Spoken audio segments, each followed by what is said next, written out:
Madame, Monsieur, bonsoir. Bienvenue au 19h de ce 12 janvier à la une de votre journal. Les blessés algériens lors des incendies survenus l'été dernier évacués vers la Turquie sont en voie de guérison. Le président de la République décide de prolonger la prise en charge pour la suite des soins. Le point avec nos équipes en Turquie.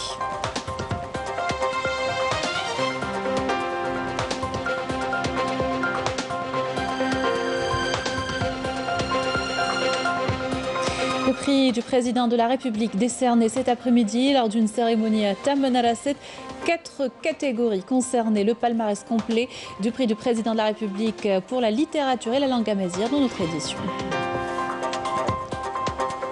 À l'étranger, la grogne populaire toujours aussi grande dans les rues marocaines des villes telles que Fès, Meknès, Tadla et Bni Mlel s'embrasent. Les manifestants dénoncent la répression du régime du Marzen et réclament leurs droits les plus élémentaires.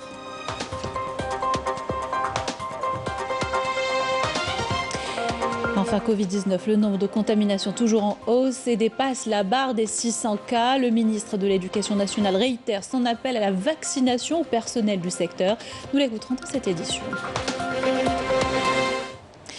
Bienvenue à tous, heureuse de vous retrouver. Mais avant de développer ces titres, cette triste nouvelle, le Moudjahed Othman Belouizdad, dernier membre du groupe des 22 historiques qui avait planifié le déclenchement de la glorieuse révolution de novembre 54, est décédé aujourd'hui à l'âge de 92 ans.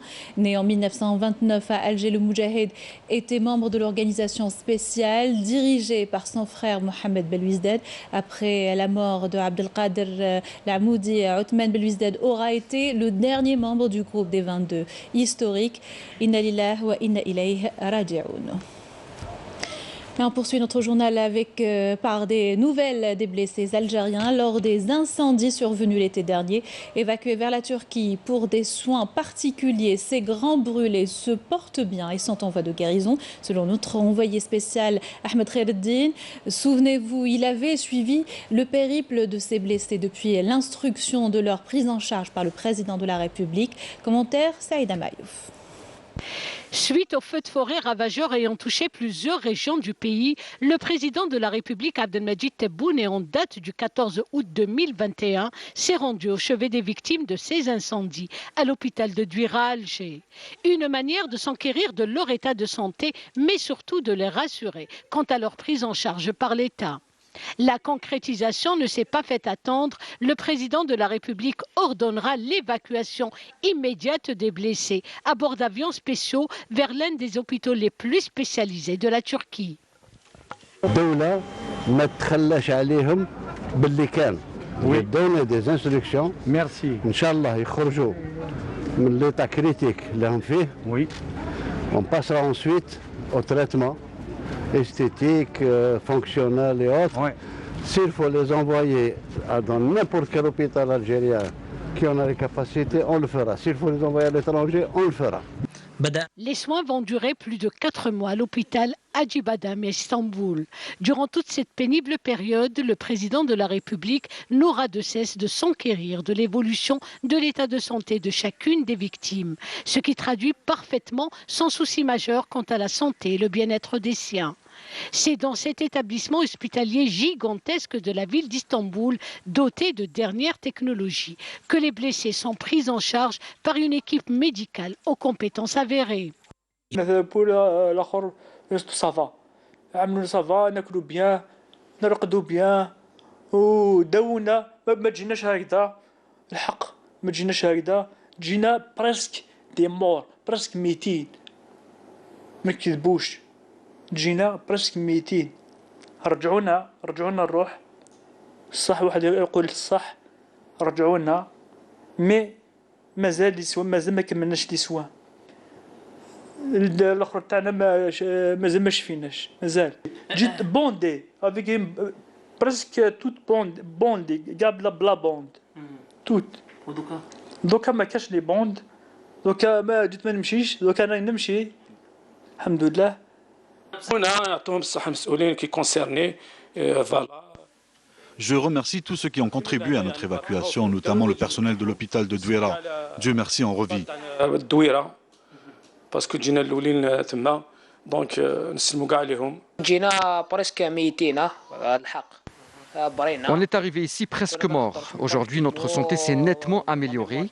Je ne parlais pas et je souffrais de perte de mémoire. Grâce à plusieurs interventions réussies, je retrouve le langage et l'usage de mes jambes.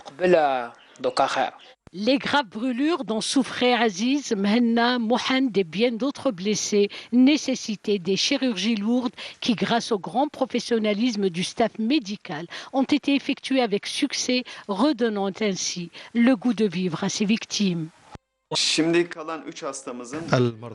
Ces 3 blessés sont aujourd'hui tirés d'affaire. Leur rétablissement total s'effectuera progressivement au fil des semaines.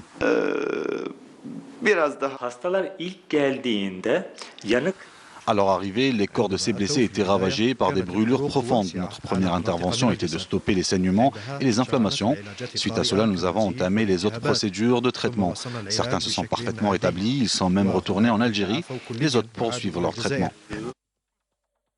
La prise en charge médicale des autres patients se poursuit jusqu'au rétablissement total des patients et le retour sain et sauf dans leur pays, l'Algérie, afin de rejoindre par la suite leur famille en Kabylie. Le chef de l'État qui suit de près les soins de ces blessés à l'hôpital Acıbadem en Turquie a donné instruction de poursuivre la prise en charge pour la deuxième étape du traitement. Et les blessés algériens ont reçu cette nouvelle avec beaucoup de soulagement. Ils ont confié face à nos caméras leur entière satisfaction de cette prise en charge. On écoute.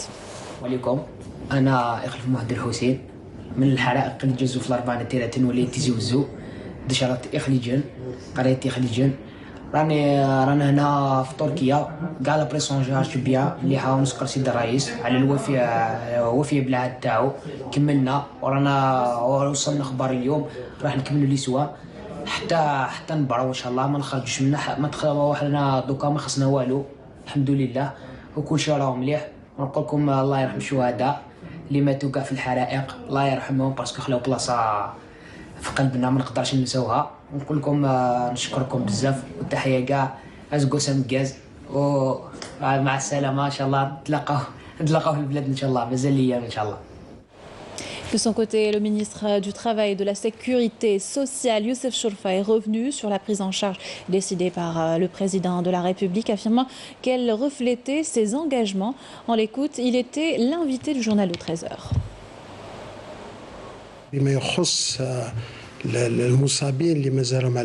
À ce jour, les blessés bénéficient de soins en Turquie, conformément aux orientations du président de la République, qui a ordonné leur prise en charge jusqu'au rétablissement total. Et ils ne rentreront en Algérie que sur décision du personnel soignant turc en concertation avec le staff médical algérien. Je rappelle que les 3 blessés qui ont été rapatriés sont encore sous contrôle médical au niveau du centre hospitalier de Douala. Dans l'actualité également, le ministre des Affaires étrangères de la communauté nationale à l'étranger, Ramtan Lamamra, s'est entretenu avec son homologue saoudien, le prince Faisal bin Farhan bin Abdullah Al Saoud, lors de sa visite de travail au Royaume d'Arabie Saoudite. À cette occasion, Lamamra a remis à son homologue saoudien une lettre manuscrite du président de la République, Abdelmajid Tebboune, à son frère, le serviteur des lieux saints, le roi Salman bin Abdulaziz Al Saoud. Les discussions entre les deux ministres ont porté sur les relations de fraternité, de coopération, ainsi que sur la conjoncture délicate que traverse le monde arabe, les moyens de relever les défis qui lui sont imposés et les perspectives de l'action arabe commune. Les deux chefs de la diplomatie ont salué la profondeur des relations entre les deux pays et les deux peuples frères et les perspectives prometteuses de leur renforcement en application des orientations des dirigeants des deux pays. Dans le cadre des attentes et des aspirations des deux parties, la situation au niveau régional et international et les préparatifs du sommet arabe en Algérie ont été également abordés par les deux responsables. Les deux ministres ont examiné les étapes les plus importante des préparatifs dans le but d'assurer le succès de ce sommet dont la date sera fixée dans le cadre de larges consultations. Les deux parties ont convenu de poursuivre la concertation et les coordinations sur toutes les questions soulevées lors de la prochaine visite du ministre saoudien des Affaires étrangères en Algérie. Celle-ci est prévue en février prochain. Les festivités de Yener se sont poursuivies aujourd'hui et ont été clôturées par l'attribution du prix du président de la République pour la littérature et la langue amazigh. La cérémonie qui s'est déroulée cet après-midi à la maison de l'Imzad à Tamanrasset a été présidée par le secrétaire général du Haut-Commissariat à l'Amazirité, Sela Hachmi Assad. 4 catégories étaient en lice. En linguistique, le 2e prix a été attribué à Ramdan Touati, le 3e à Nourdine Dahan. Le 1er n'a pas été accordé. En littérature, le 1er prix revient à Belkacem Marzouchen, le 2e à Aïcha Madrin et le 3e prix à Mohamed Hamza. Dans la catégorie patrimoine, le 1er prix a été attribué à Khald Fartouni, le 2e Toufir Riles et le 3e à Abdelkarim Saoui. Et enfin, pour la recherche scientifique, le 1er prix n'a pas été attribué, le 2e est revenu à Shahrazad Arbi et le 3e prix a été accordé à Abdestami Saoudi. Voilà pour le palmarès du prix du président de la République pour la littérature et la langue amazigh. Initier les enfants à l'écriture tifinaire hier un cours modèle sur ces symboles a été dispensé au collège Tariq Ibn Ziyad à Tamanrasset. Pas moins de 500 élèves sont concernés par l'apprentissage de l'amazigh dans cet établissement. Malika Blel revient sur cette journée. Pour ces élèves de première année moyenne, ce cours magistral de langue amazigh est aussi une découverte de tout un patrimoine. Chaque jour, nous apprenons 3 lettres, que ce soit l'écriture, la prononciation ou même la signification de ces lettres.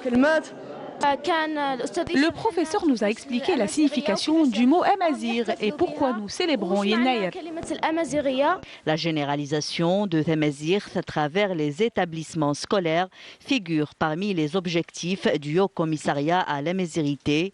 Objectif, préserver et promouvoir cette langue nationale et officielle en tant que legs et élément majeur de l'identité algérienne. Tous les élèves du CEM Tariq Ibn Ziyad sont concernés par l'apprentissage de la langue amazigh. Nous avons remarqué qu'il y a une grande volonté de la part des élèves pour apprendre cette langue. Ils veulent découvrir non seulement la langue, mais aussi la culture véhiculée par cette langue ancestrale. Nous avons assisté aujourd'hui à un cours magistral de la langue amazigh, mais le but c'est d'expliquer à cette jeune génération que Yenayer et la langue amazigh, c'est le legs et le patrimoine de nos aïeux. Chaque année, des établissements scolaires célèbrent Yenayer en organisant des festivités et des expositions. Le CEM Harabi Ahmed Tefsit a abrité à l'occasion de Yenayer des ateliers sur la numérisation de Tamazirt dans le secteur éducatif. Et toujours dans le cadre des festivités de Yenayer, la ministre de la Solidarité, de la Famille et de la Condition de la Femme, Kautar Keliko, a partagé hier la joie de la célébration du Nouvel An amazigh avec les résidentes de Dar Ar-Rahma de Del Ibrahim.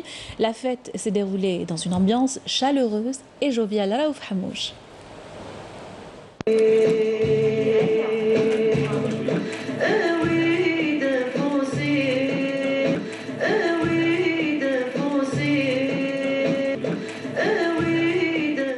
C'est dans cette ambiance familiale et joviale que les résidents de Dar Rahma de Del Ibrahim ont célébré les festivités du Nouvel An amazigh Yenayer. Une fête qui a contribué à faire entrer la joie dans leur cœur ainsi que celui des enfants de cet établissement.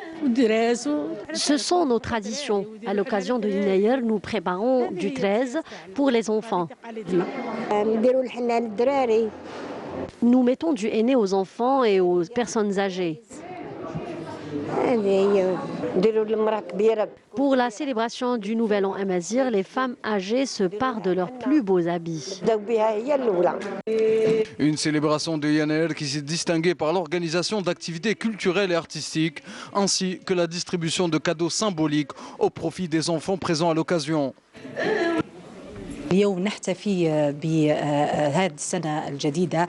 Aujourd'hui, nous célébrons le Nouvel An Amazigh en présence de nos mères et nos enfants, que nous considérons comme des membres de notre grande famille.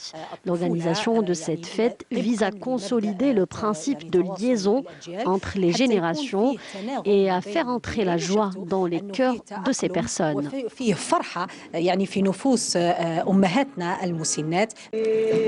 Yanaël renvoie à la terre, à la richesse, à l'abondance, à l'unité et surtout à la solidarité.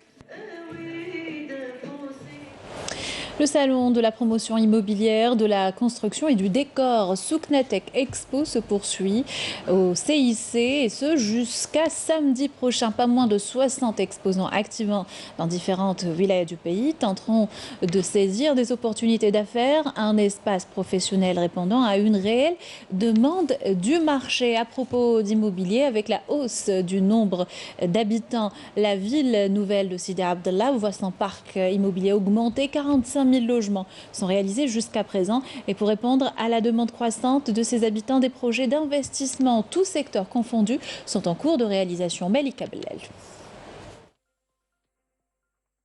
Le projet de la ville nouvelle de Sidi Abdellah ne cesse de croître. Depuis 2020, la capacité d'accueil de Sidi Abdellah a été revue à la hausse. Désormais, elle comptera une population de 450 000 habitants. Aujourd'hui, elle est considérée comme l'une des villes nouvelles les plus importantes. Cependant, avec un parc immobilier de 80 000 habitations, dont 45 000 déjà réalisées et livrées, la prédominance du logement par rapport aux autres activités est constatée de visu. Dans la planification, il y avait l'urgence de l'habitat et la pression exercée par la population, les citoyens, ce qui est tout à fait légitime.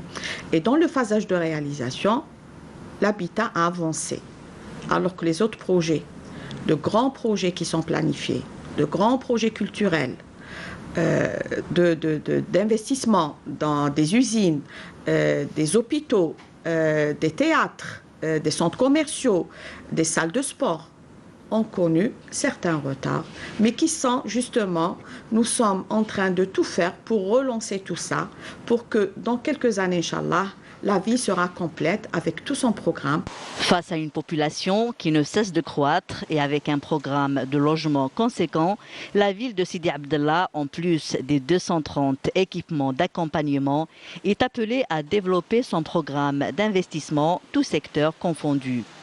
Nous avons le pôle pharmaceutique sur une superficie de 85 hectares, et 2 pôles d'investissement concernant la santé. Et nous avons aussi un pôle de commercial, pôle de loisirs et de santé. Et pour l'avancement des projets d'investissement, nous avons 13 projets opérationnels, 11 pôles pharmaceutiques. Nous avons 2 projets en dehors des pôles d'investissement. Nous avons un centre commercial dans l'état d'avancement, il est à 20%. Et nous avons un pôle de loisirs et détente dans l'état d'avancement, il est à 80%. Donc l'ouverture, c'est prévu pour le mois d'avril, la première phase pour le parc traction, et le parc aquatique, c'est en mois de juin. Pour les futurs projets d'investissement dans la ville nouvelle de Sidi Abdellah, le ministère de l'Habitat a instauré le dispositif AMI qui consiste à proposer des lots de terrain libres aux investisseurs privés. Covid-19, une hausse sensible des cas de contamination, 610 nouveaux cas confirmés de coronavirus, 367 guérisons et 9 décès enregistrés ces dernières 24 heures. Selon le ministère de la Santé, il est donc nécessaire de se faire vacciner, notamment à la lumière de cette augmentation des cas. Le ministre de l'Éducation nationale réitère son appel à la vaccination au personnel du secteur. Ce dernier bénéficie d'une opération de vaccination au sein des établissements scolaires. Abdelhakim Belabed s'exprimer depuis Djelfa où il était en visite d'inspection de 2 jours à Mali-Sélédir. Avec la hausse des cas de contamination par la Covid-19, les campagnes de vaccination se poursuivent à travers l'ensemble du territoire national. En milieu scolaire, ils sont de plus en plus nombreux à se faire vacciner. Je suis venu faire la deuxième dose de vaccin contre la Covid-19. C'est une protection pour moi et pour mon entourage. Le meilleur moyen de faire face à la propagation de la Covid-19 reste la vaccination. Cela permettra également de poursuivre l'année scolaire, notamment avec la réception de nouvelles infrastructures éducatives. Ce nouveau lycée dispose de toutes les commodités et c'est plus grand que notre ancien lycée. Avant, nous étions vraiment à l'étroit. Nous avons inauguré plusieurs structures. Nous espérons que la prochaine rentrée scolaire se passera dans les meilleures conditions. On compte sur la presse pour nous aider à la sensibilisation, car la vaccination est le seul moyen de mettre fin à cette pandémie. D'autres projets sont en cours de réalisation. Ils devront être réceptionnés avant la prochaine rentrée scolaire, ce qui permettra d'alléger la pression sur les autres établissements scolaires de la wilaya. Ce bilan du ministère de la Défense nationale, 26 éléments de soutien au groupe terroriste et 59 narcotrafiquants ont été arrêtés et des tentatives d'introduction de plus de 23 quintaux de kif traités à travers les frontières avec le Maroc ont été déjoués par des détachements de l'ANP. Entre autres éléments du bilan d'opérations menées à travers le territoire national du 1er au 11 janvier. Les détails par Raouf Hamouche. Dans le cadre de la lutte antiterroriste, des détachements de l'armée nationale populaire ont arrêté 26 éléments de soutien aux groupes terroristes dans des opérations distinctes à travers le territoire national. Tandis que d'autres détachements de l'ANP ont découvert et détruit 13 casemates pour terroristes et 3 bombes de confection artisanale lors d'opérations de recherche et de fouilles à Ndefla et Bouira. Dans le cadre de la lutte contre la criminalité organisée en continuité des efforts intenses visant à contrecarrer le fléau du narcotrafic dans notre pays, des détachements combinés de l'armée nationale populaire ont arrêté, en coordination avec les différents services de sécurité au niveau des territoires des 2e et 3e régions militaires, 19 narcotrafiquants et ont déjoué des tentatives d'introduction d'énormes quantités de drogue à travers les frontières avec le Maroc, s'élevant à 23 quintaux et 31 kg de kif traités. Tandis que 40 autres narcotrafiquants ont été arrêtés et 4 pistolets mitrailleurs de type Kalachnikov, une quantité de munitions ainsi que 136 kg de kif traités de 88 002 comprimés psychotropes ont été saisis lors de diverses opérations exécutées à travers les autres régions militaires.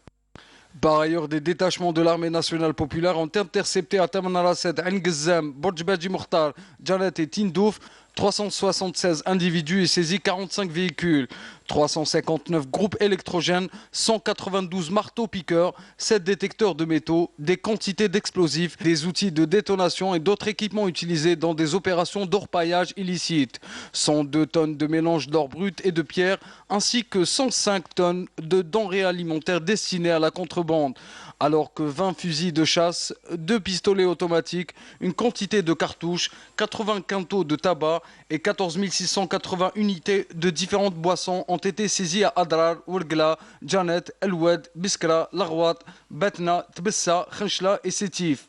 De même, les gardes frontières ont déjoué des tentatives de contrebande de grandes quantités de carburant s'élevant à 43 276 litres à Tamanrasset, Borjbaji Mokhtar, Tbessa, At-Tarf et Soqahras.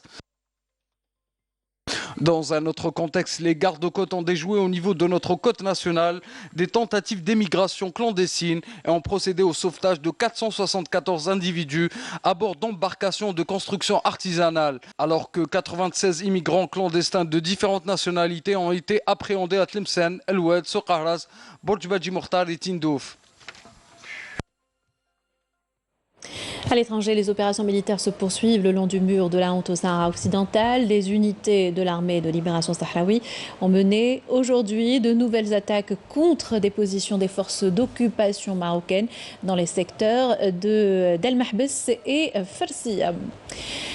Et la gronde populaire toujours aussi grande dans les rues marocaines. À Fès, Meknes, Tadla, Ibni et Mlel, les manifestants sont déterminés à faire entendre leur voix et faire valoir leurs droits malgré la répression. Le régime du Marzen multiplie les violations des droits des citoyens. Les besoins même les plus élémentaires ne sont pas garantis. Nesrine Ben Saïdi.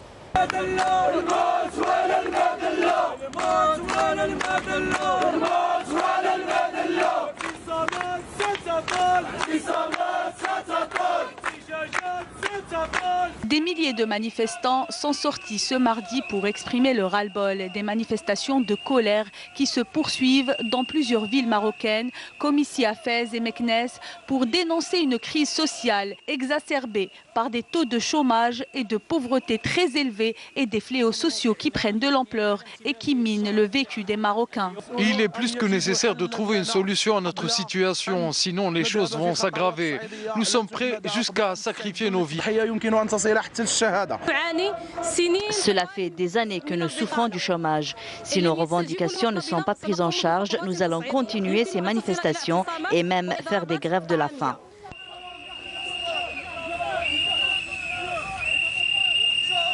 Des manifestants décidés plus que jamais à maintenir la pression et à rester mobilisés de jour comme de nuit, quel que soit le prix à payer.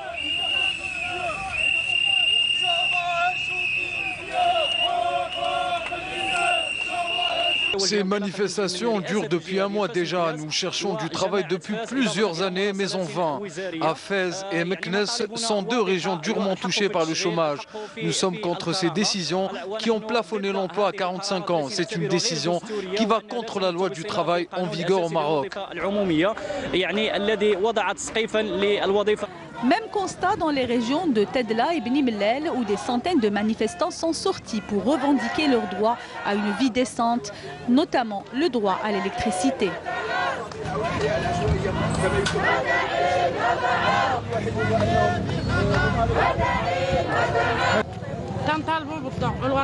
Nous demandons l'électricité chez nous.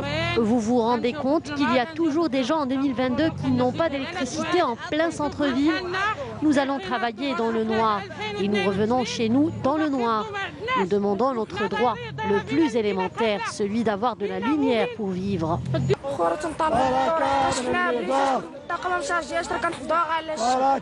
Je n'arrive pas à faire mes devoirs ni à étudier le soir. J'utilise une bougie pour étudier. Nous demandons juste d'avoir de l'électricité.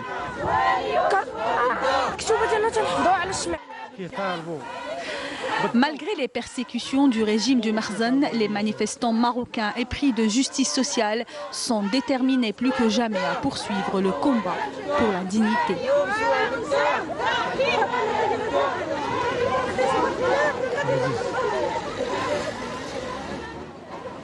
Sport, et on va prendre des nouvelles de notre équipe nationale de football engagée dans la CAN au Cameroun. Mais avant, retour sur le premier match hier des Verts dans la compétition. L'équipe nationale a fait un match nul, 0 partout face à la Sierra Leone. Frustration et déception des joueurs. Le sélectionneur national, lui, se projette déjà dans les prochaines rencontres. Saïd Flag. Accroché mais pas abattu, la sélection nationale n'a certes pas gagné son premier match dans cette 33e phase finale de la CAN, mais a su maintenir sa belle série d'invincibilité, portée désormais à 35 matchs. La Sierra Leone peut dire merci surtout à son gardien, Mohamed Kamara, auteur d'un match héroïque qui a stoppé toutes les tentatives des coéquipiers de Yassine Brahimi. Aujourd'hui, on a manqué de lucidité, d'instinct de tueur dans cette surface, parce que c'est un match qui doit finir, on le sait. Si on marque ce premier but, ça peut finir en 2-3-0. Aujourd'hui, l'affaire est réglée. On n'a pas su marquer ce but-là, on a eu des occasions franches, on s'est projeté, on a été dans cette surface de réparation. Voilà, autant d'opportunités à ce niveau-là. Normalement, il doit y avoir un résultat derrière ça. Donc c'est ça qui frustre. Absolument. الماتش كان صعيب كان على بالنا بلا حيكون صعيب jouer à 14h c'est pas évident terrain ما كانش يساعد donc on va pas trouver d'excuses ما كناش des tueurs devant les buts on a raté pas mal d'occasions. Sous une chaleur avoisinant les 36 degrés et un taux d'humidité de près de 90%, la tâche des Verts paraissait déjà compliquée avant même le coup d'envoi du match. Mais pas question d'abdiquer, les Verts promettent un autre visage pour les 2 prochains matchs de ce groupe E. Il va falloir se projeter rapidement et puis pas se lamenter sur ce, comme vous avez dit, ce semi-échec. On va pas se lamenter, on va préparer la Guinée équatoriale de la meilleure des manières. Ils vont rentrer dans ce tournoi dès demain, donc on va pouvoir venir observer la Guinée équatoriale contre nos amis ivoiriens, et puis on va pouvoir observer ces 2 équipes-là. جاونا فرص كثير ما استغليناهمش ان شاء الله هذه كما قلت لك نفطنوا تخلينا نفطنوا المباراه الثانيه ان شاء الله عندنا 5 ايام باش نعاودوا نرجع ان شاء الله. Je pense qu'on a manqué aussi un petit peu d'efficacité. Parce que si on avait marqué un but plus tôt, peut-être que ça nous aurait facilité le match. Mais bon, c'est comme ça, on ne va pas refaire le match. Maintenant, il faut que tous les joueurs, on se remette en question pour hausser le niveau de jeu pour les prochains matchs. Alors. La compétition ne fait que débuter donc pour les champions d'Afrique en titre qui auront l'occasion de se racheter. Et évidemment, c'est à la fin du bal qu'on paye les musiciens. C'était donc leur premier match et celui du groupe E en général. Dans le même groupe, la Côte d'Ivoire affronte la Guinée équatoriale. Un match que suit en ce moment notre envoyé spécial Saïd Flag. On le retrouve tout de suite en direct de Douala. Saïd, bonsoir. Bonsoir Sabrina. Saïd, comment se déroule la rencontre et comment pourra influer le résultat sur l'avenir de notre équipe au sein de la compétition? Écoutez Sabrina, donc il reste encore une demi-heure avant le coup d'envoi de ce match qui va opposer la Côte d'Ivoire à la Guinée équatoriale, donc l'autre match de ce groupe E. L'Algérie a joué hier, les deux autres adversaires donc des Verts jouent aujourd'hui, coup d'envoi dans une demi-heure, ici même au stade de Japoma, là où les Verts ont disputé leur première rencontre face à la Sierra Leone. Évidemment, on va suivre avec attention cette rencontre puisque on aura toujours cet intérêt de suivre le résultat et surtout de la Côte d'Ivoire qui paraît comme l'adversaire le plus coriace pour notre équipe nationale. Moi, je voudrais revenir un petit peu sur l'équipe nationale aussi qui s'est entraînée cet après-midi. Donc une séance d'entraînement un peu plus de récupération, beaucoup plus, qui a vu... donc les absences de deux joueurs, Ismaël Ben Nasser et Alexandre Kidja, qui ne se sont pas entraînés avec le groupe, ils sont restés à l'hôtel. Sinon tous les autres joueurs étaient là, y compris donc Ramiz Rouqiyad Mounez qui était absent lors des deux précédentes séances. Djamel Belmadi, avant l'entame de cette séance d'entraînement, s'est réuni avec ses joueurs sur le terrain donc annexe du stade Japoma. L'occasion pour lui de revenir avec ses poulains sur cette première sortie face à la Sierra Leone. Djamel Belmadi était mécontent hier après la rencontre, et notamment vis-à-vis de ses joueurs.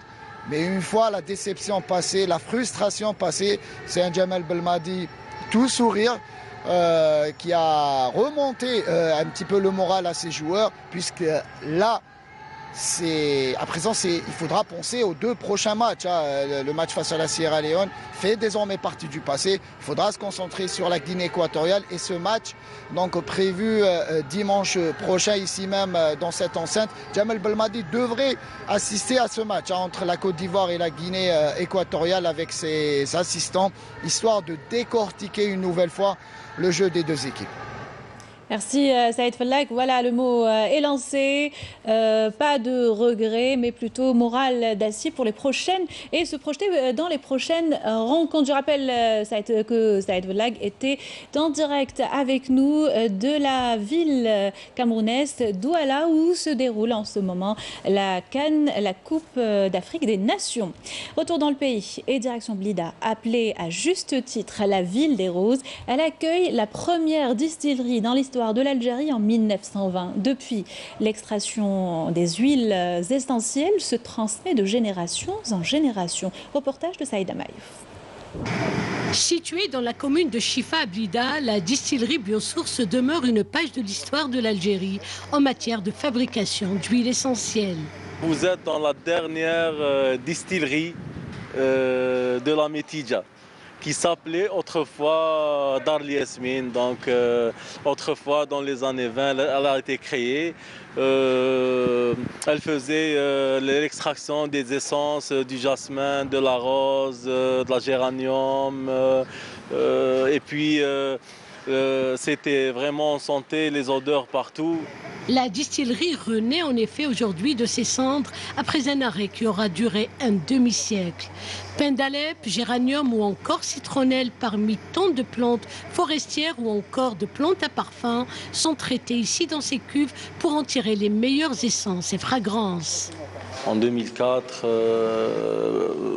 l'agriculture, on a commencé un peu à planter, donc à s'intéresser aux plantes aromatiques et médicinales, à la culture biologique donc, de toutes ces plantes. Ici, on est très regardant sur la qualité du produit. Pour ce faire, des contrôles rigoureux s'effectuent au quotidien. Après la réception de notre huile essentielle, on fait la première opération, c'est la décantation par l'ampoule. Cette opération va durer jusqu'à 24 heures, jusqu'à la séparation complète et finale de l'hydrolat et l'huile essentielle. Dans le cadre du Covid, nous avons essayé d'introduire un nouveau produit, ce qu'on appelle le phytogel, qui est à base des huiles essentielles que nous conditionnons nous-mêmes. Pour le sexe féminin, nous avons l'aloe vera, qui est hydratante, et pour l'homme, nous avons fait on a donné une odeur au phytogel. Avec une capacité de production de plus de 100 mètres cubes jour de végétaux distillés avec une extraction de 50 litres jour d'huiles essentielles, toutes plantes confondues, Biosource a su décrocher sa place sur les marchés internationaux sans encombre et pour cause, le label de la Maison des Jasmins remonte déjà aux années 20. Alhamdoulilah, on arrive à vendre maintenant sur plus de 30 pays, notamment les pays asiatiques, par exemple le Koweït, le Qatar, on a le Japon, le Taïwan, la Corée, l'Europe, on a la France, l'Allemagne, très prochainement l'Italie, l'Angleterre, on a vendu en Angleterre, on a vendu aux États-Unis, au Canada, donc alhamdoulilah. Là, on pense qu'il y a un potentiel aussi en Afrique, donc on est en train de prospecter aussi l'Afrique. Amis de l'environnement, cette distillerie, et en valorisant la ressource naturelle, se projette parfaitement dans le développement durable. La Maison du Jasmin, une des premières distilleries créées en Algérie en 1920. Son principal objectif, l'extraction des huiles essentielles, notamment du géranium, du bigardier et du jasmin, jusqu'à devenir le berceau de la Mitidja en matière d'huiles essentielles. D'où l'appellation de Blida, ville des roses.